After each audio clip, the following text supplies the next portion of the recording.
if they would just make legal immigration easier, it would appease what everybody says that they want. Yeah. It should just be that. I mean, I don't understand why they won't just do that. I mean, so I don't know. That's why I get so frustrated with politicians is because, I mean, then, if you want to come here, work hard, like so many of the people that built this country did, bring it. Yeah. Bring your ideas. Bring your brain cells, Yeah. I love it. They're out there busting their asses. I don't want them getting victimized. Yep. Okay, I'm sorry. That's just a thing I have. So Taiwan could become the first place in Asia to legalize gay marriage. Taiwan. I saw that. Did you? Was there just recently put this way. I don't know if it was a legal wedding for two women in Taiwan, but it was covered. They were like famous in Taiwan or something. It was covered as though it was legal. And they thought that, that was a bit of a breakthrough, instead of just something small that, like a little commitment ceremony that used to happen here for people to, it was a big lavish thing. I'm pretty sure it was Taiwan. Well, the only thing that doesn't mention a particular couple, it mentions a gay rights campaigner, they call him, Chai Chia-wei is his name, and he's just been pushing for the legality of this. But they do refer to widespread celebration after this is moving through the court system in a positive way.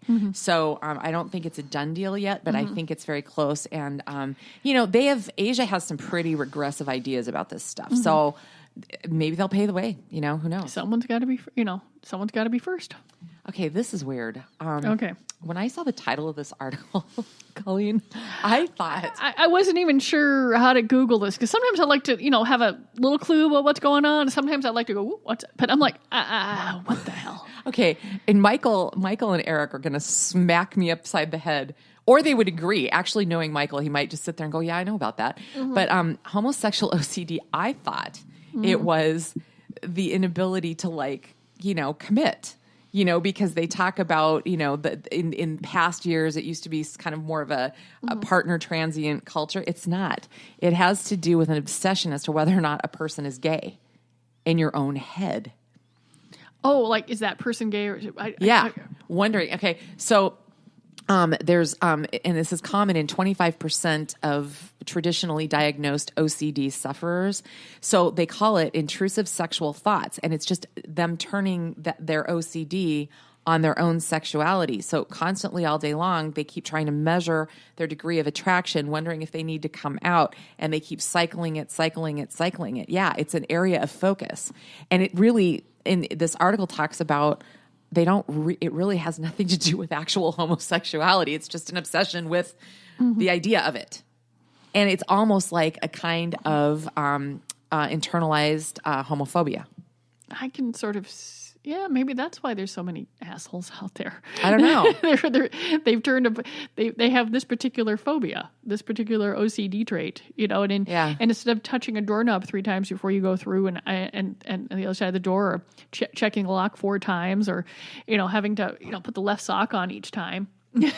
Yeah. You spend your entire life wondering what somebody else's sexuality is. Actually, it's applicable to their own selves, though. So, okay. It's their own questioning. But theoretically, it's okay. Now, if I'm attracted to that person, what does that mean about that person? What does that mean about me? I mean, it's a loop, right? I mean, that's what, to some extent. Yeah. I can understand.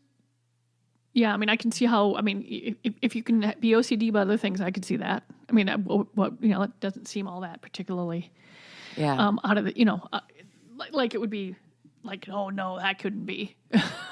There's a couple of theories about this, and they're talking about the treatment of it. They don't want to medicalize it, they said, because I thought this was interesting. They said if the person, a therapist really needs to help these people figure out, go to put them through a process to figure out if in fact they may be gay or bisexual. Not that it matters, just to help them sort it out. But they said they want to help them accept the questioning thoughts as normal and not an indicator of a hidden sexual identity. Like, you're okay. Let's look at what you are. Let's uncover it. Let's get on it so that they can work on the other aspects. So they just don't want to medicalize this because they're worried about the implications throughout the community. I don't know. What do you think? Honestly, I don't really. I mean, I sort of understood what you just said. Okay. But I can see why sometimes if you don't allow, you get rid of possibilities of ways of treatment. If you say it's all this, so that's probably has something to do with it. Yeah, I think I can see the way I took it was they don't want to have homosexuality any way kind of crossing paths with a condition because it could have implications unintended out there. Okay. That's the way I took it.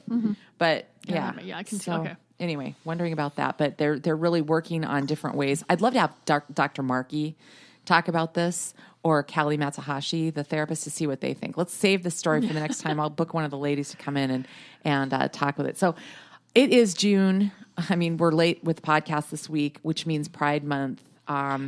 We're getting ready for Pride, and like I said, I won't be there this year, so we're just trying to just trying to get everything organized for that.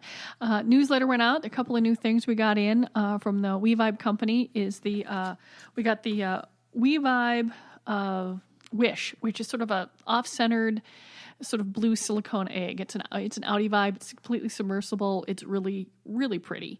And we got the We Vibe Unite in, which is, if you're familiar with the sort of the C-shaped sort of stimulation, used during sex toy. This one doesn't have an app. It's a very basic version of their item, and this one is